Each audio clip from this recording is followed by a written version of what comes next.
there's different ways of approaching the question of how you seam together research processes in different parts of the world. So a big one is follow the commodity. Okay, what's the commodity chain? What are the the transactions that occur along those chains? What's the relations of exploitation and extraction of surplus value? And this is the commodity chain approach that comes out of world systems theory. Okay, another one is follow the money. Okay, follow the money and you'll find the truth of where the power lies. Okay, so if you think of those elaborate maps made by the French group Bourreautude about financial relations between different entities in the world, they're doing that kind of mapping. But our interest was to follow the software, okay, because we came to this project through an interest in the relation between digital technologies and labour.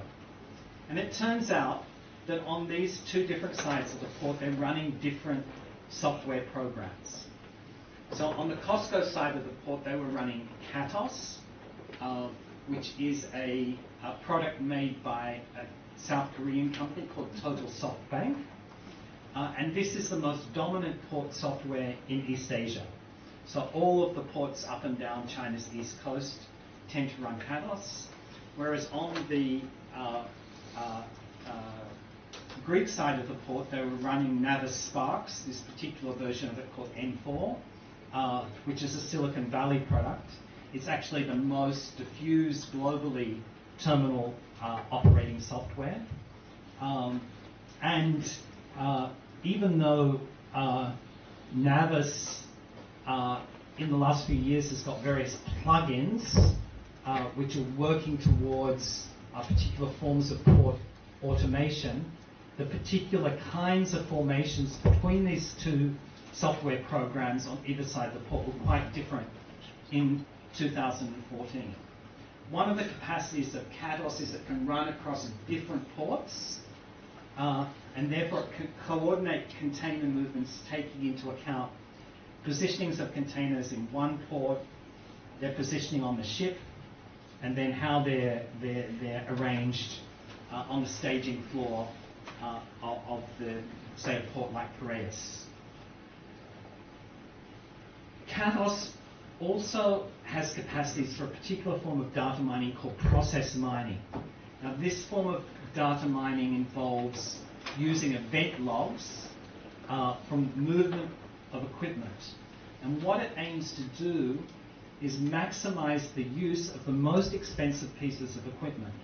So pieces of equipment like those post-Panamax cranes that I showed you in the previous shot, which are very expensive pieces of fixed capital, what the software routine is looking to do is to make sure, because this hardware is so expensive, that it's used to the max, that its period of idleness is minimized. This is a particular form of optimization that this data mining is aiming to achieve. Okay?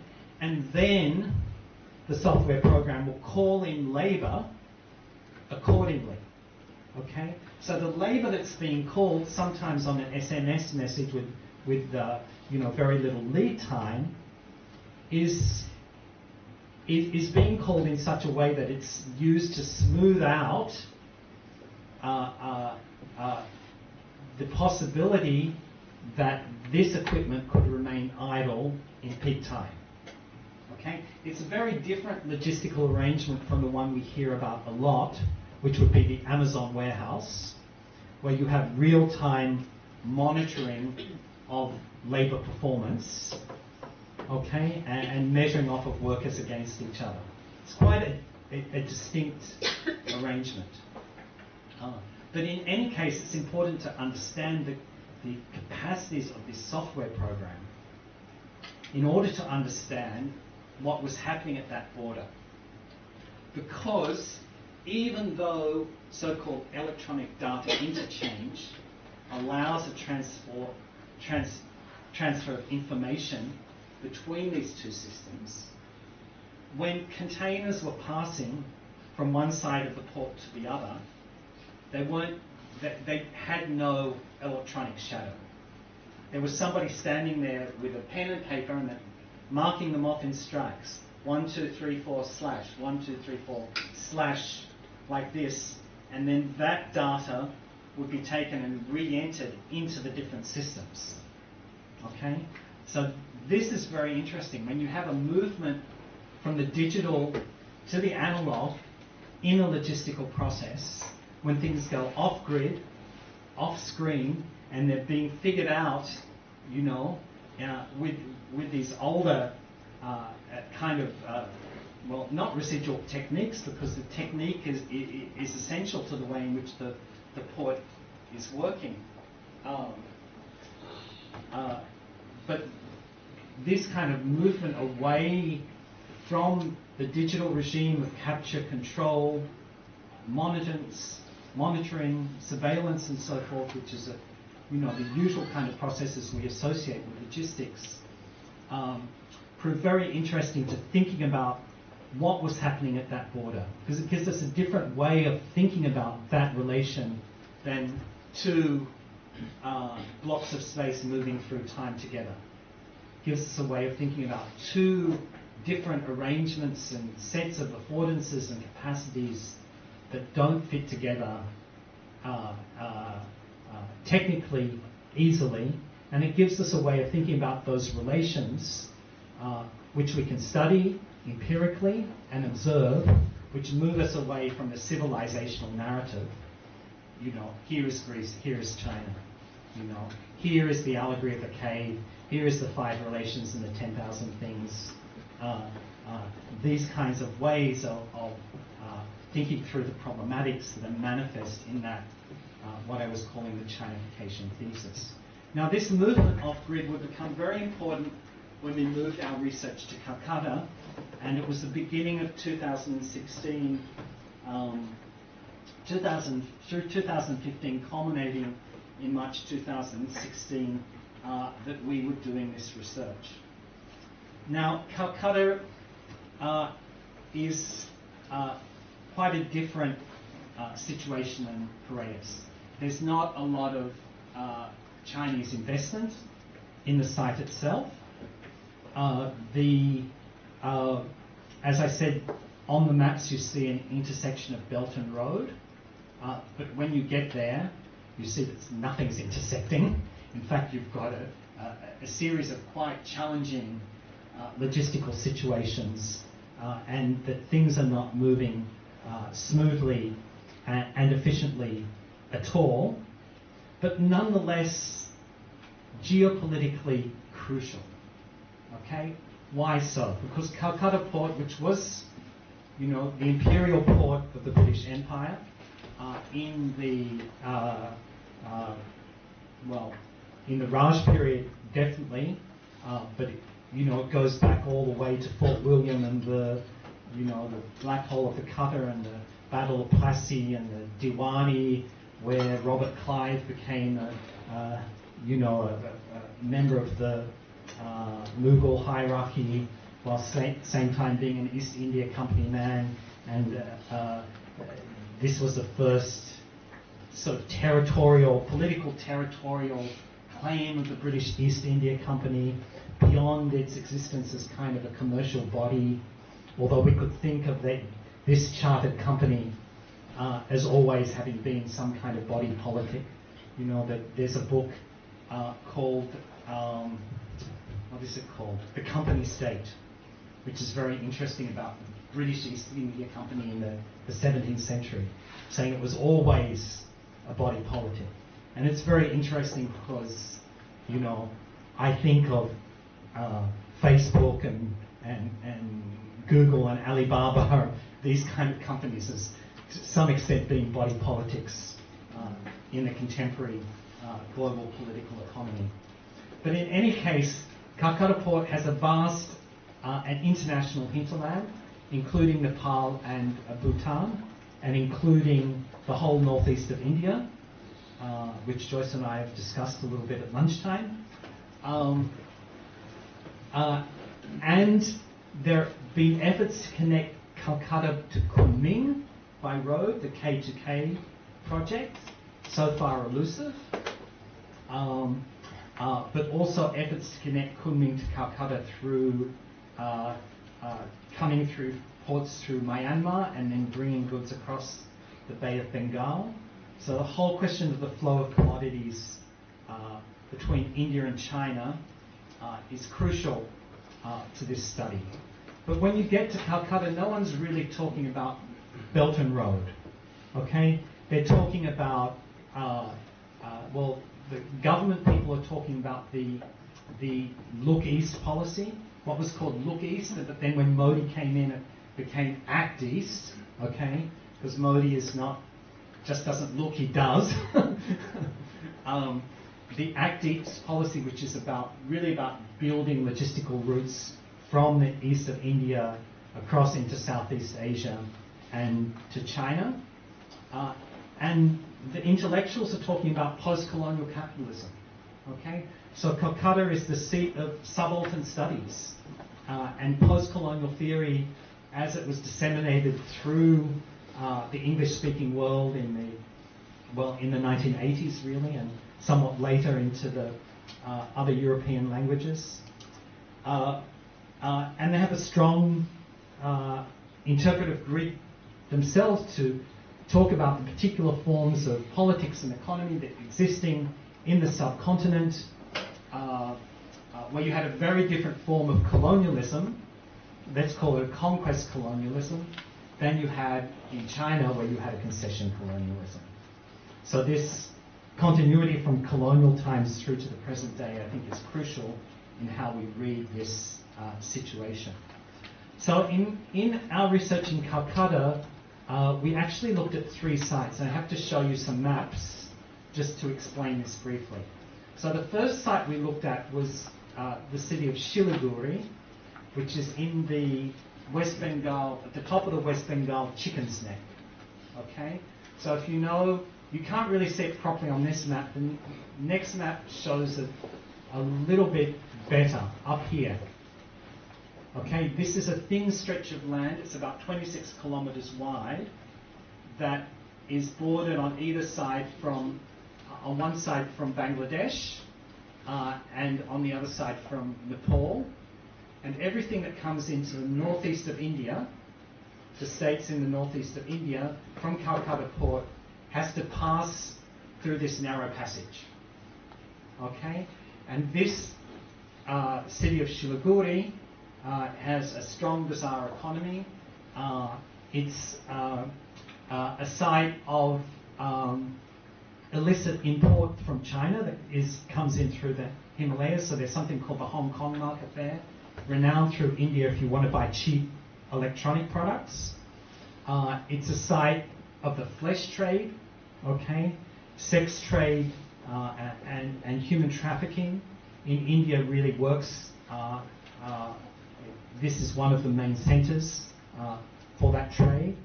And it's also a site of tea plantations and a military build-up. So the presence of the Indian military in this city is distinct. And it's a choke point. Okay? So everything has to pass through this narrow passage. And this is one place we concentrated our research. There are now proposals to build a so-called BCMI corridor, the Bangladesh-China Myanmar-India corridor, which would negotiate to build a route from Kunming through Bangladesh to Calcutta, but geopolitically very difficult, particularly because of the relations between India and Bangladesh. So the geopolitics affects the kind of logistical regime in this site. The other place we studied is the Haldia docks. Okay, so the specificity of Calcutta port is it's a riverine port.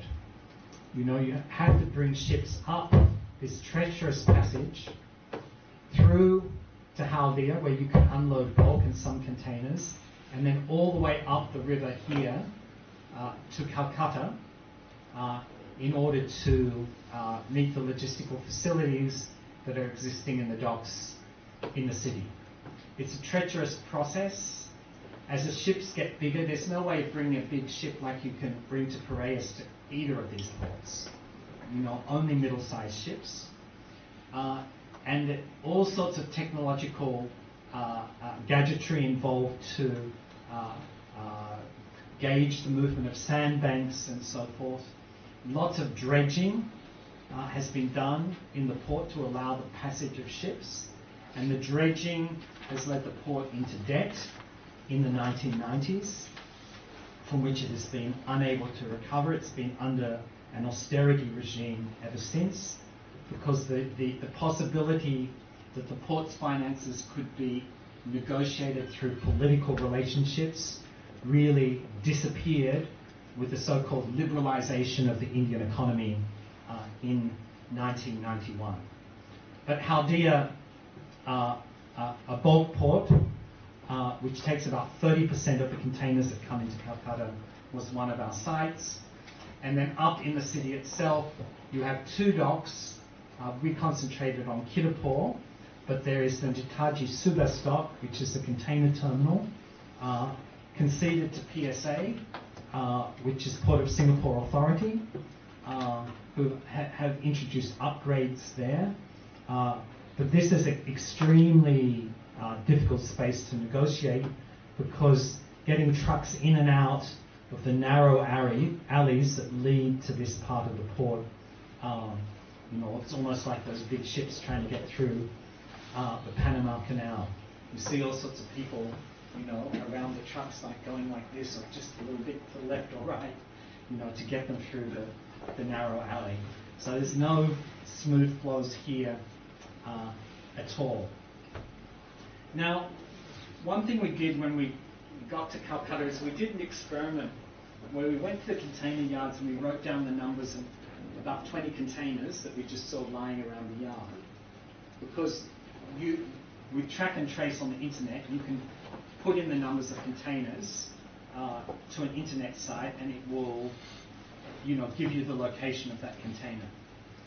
And what we noticed, I was tracking these containers over a 6-month period and then a little bit into a year, just because there's nothing statistically significant about this. It's just sort of an experiment. These containers became my friends, and I wanted to see where they would go. And the thing was, when you did this, most of these containers would register as their last place that they'd been in the system was in Singapore. When they entered India, they could no longer be traced. And some of them I would see coming out of India, through Colombo and, onto Chinese ports or to the US West Coast. About half of them I could see, they would emerge from India and they'd come back onto this track and trace system. But the others, presumably, well, maybe they were still in the container yard. Okay? So this is interesting again in that movement I was talking about in Piraeus, from the digital to the analog. And we had particular experiences in India, and this photo represents one of them. This was an interview we did with a manager in the Haldia dock system, to whom we asked the question, what kind of terminal operating software do you run in this port? And he looked very confused. Somebody translated for us, and he was not able to answer the question. Eventually, one of his offsiders told us they use a program called MAC, which is a Tata product, the Indian company Tata. But this senior manager, who had the job of allocating work teams to unload ships, was unaware of the terminal operating software. And you can see here in this picture that, this is a manifest printed out by computer, okay, that he's holding in one hand. But here he has his handwritten notes, which he's using to assign the labor teams to the ships that are coming in. So, we have this kind of digitalized logistical record here, but the way it's actually being done on the ground is quite different and quite complex, because of the different relations between contracted workers and permanent workers in this port and the way in which they move with political allegiances. So the trade union system in India is quite complex in that you have different federations of trade unions. And the situation in West Bengal is complex because you had 17 years of left-front government, which then moved to the so-called populist Trinamool Congress. And with that movement, you find the temporary workers moving from the union allied to the left front to the one allied to the current government, simply because their chances are better of getting a deal if they have an alliance with the political power. And this guy, whose hand you see here, is negotiating those relationships politically on the ground as he's making the actual assignments of who's going to work where, because there's a conflict not so much between the unions and the ports, but between the different unions that's going on in this space. But this is not something you get if you have a view of logistics that's just completely digitalized and it's about the power of the digital in contemporary globalization.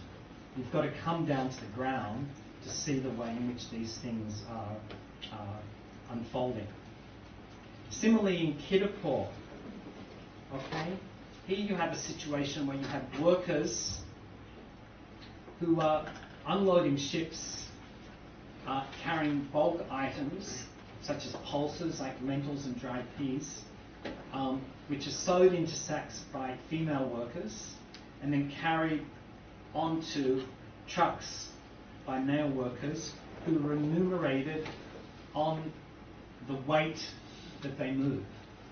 Now this flies in the face of the whole so-called logistics revolution, which is central to the account of logistics that we find coming out, for instance, from Toronto and from California, which is based on the phenomena of containerization and standardization and modularization, which is all about the movement of labor measure from weight to volume. Okay? There's something quite different happening in this space. This labor is organized by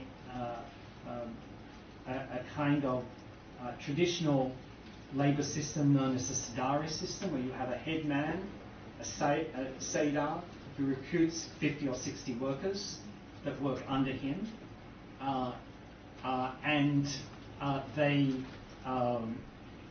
it's that headman that's involved in the negotiations with the port and the shipping lines and the unions. And interestingly, two of the younger researchers we were working with in Calcutta who were doing some research in this site discovered that the size of the sack had been reduced. Okay? The size of the sack had been reduced, so it was half the weight, which meant that older workers were able to carry a sack of 50 k's as opposed to 100. But it intensified the pace of work because they needed to make more trips back and forth in order to achieve the same rate of pay. So this is very interesting because what it shows us is that you can't read labour exploitation off the sheen of technology. It's very easy to say, you know, the Costco side of Piraeus has got all this fancy data mining and processing and brand new cranes, therefore the labour exploitation is intense because there's that narrative that, you know, technology is always bad and it's always going to make things tougher for people on the ground. And it's equally problematic to say Calcutta Port is decrepit, you've got decaying colonial infrastructure, therefore the exploitation is bad because it's not modernised. Okay? We can never read from logistics through to labour in such a linear, zero-sum kind of way. We always have to go and see what's happening on the ground, and inevitably it's more complex. This is something like what in my work with Sandra I've called the multiplication of labour. Okay, the intensification, the way in which intensification of labour matches its diversification in terms of its technical composition. Okay, and its heterogenization in terms of the way in which it fits into social and legal arrangements. So I think I'm pressing an hour, so I'll move to a conclusion. And I won't really speak to this image, which is from Haldia. But simply getting into this issue of how diversity relates to contemporary capitalism. So Anna Singh's article, which I think would have been in the reading list I gave, which is about supply chain capitalism, presents a strong argument that diversity is internal to the structure of contemporary capitalism. It's not just an add-on, but we really have to look at this diversity and the way it's arrayed across supply chains or logistical networks if we want to understand what's happening in these networks. She says logistical chains, as complex as the software may be, cannot be governed internally, because there's always patriarchy and racism and slavery and all sorts of conditions on the ground that feed up to the nodes of the chain and the way in which they relate to each other. But the problem is, if we emphasize diversity too much, what do we do with the commonalities of capitalism? How do we think across the situations? I know I looked at Joyce's your East Asian Marxism trajectories introduction, where you're talking precisely about this problem, that if you emphasize the diversity of trajectories in different regions or different countries too much, what do we do with the systematic aspects of capitalism, or the very unity of the concept of capital? Because if we emphasize that too much, then we're dissolving that conceptual unity, and we lose a lot of the insights about systematic processes that we learn from political economy. So how do we read political economy across diversity, and how do we add in theories of power? Okay, is the kind of power manifest in logistics one that we're familiar with from the late Foucault, or is it a new kind of power that's emerging that's somewhat articulated in those late texts? That's a question that I have. But in any case, what I think the logistical approach gives us, and Sandra likes to talk about a logistical gaze or a logistical angle on problems, because there's always the danger in talking about logistics that we reduce the whole of capitalism to logistics. Or we say that, this is a phrase that often comes in some of the recent literature, that capitalism has become logistical. Okay? And we are wary of this claim because we say, well, what about finance, for instance? You can think about finance logistically, and you can think about logistics financially, but we equally have people that's saying, well, financialization is the kind of conceptual key to understanding contemporary capital. There are many people making that argument, and they need to be taken as seriously as the ones talking about logistification and so forth. So logistical angle, what I think it gives us is it gives us a path through this nexus of what in logistical terminology would be called interoperability, making systems operate together, and cultural translation. How do we translate culturally between different situations?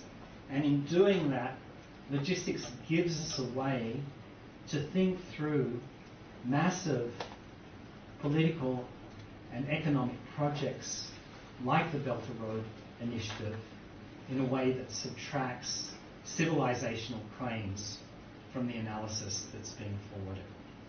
So I will leave it there.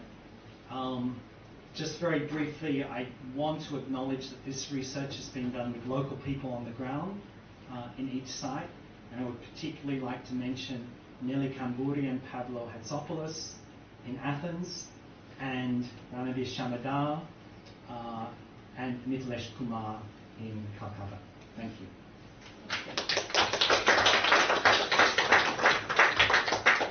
Great. So let's take a 10 or 15 minutes break. Let's come back at 3:15, and we'll have our Q&A session.